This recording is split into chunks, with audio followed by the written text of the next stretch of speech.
দিনটা ছিল ভাইফোঁটার দিন। সকাল সকাল স্নান করে রেডি হয়ে নিয়েছি ভাইফোঁটা দেবো বলে।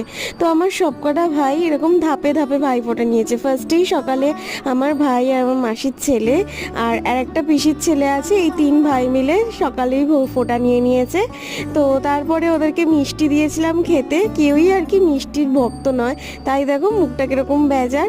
তো মা দুপুরে করেছিল এই 5 রকমের ভাজা, ভাত, মাছ, ডাল এগুলো।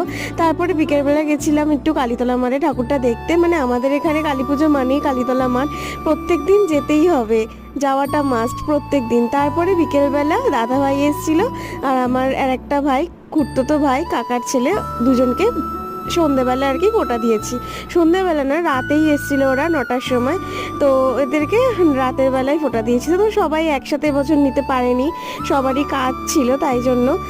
তো ভিডিওটা ভালো লাগলে লাইক সাবস্ক্রাইব করে দিও। চলো বাই, টাটা।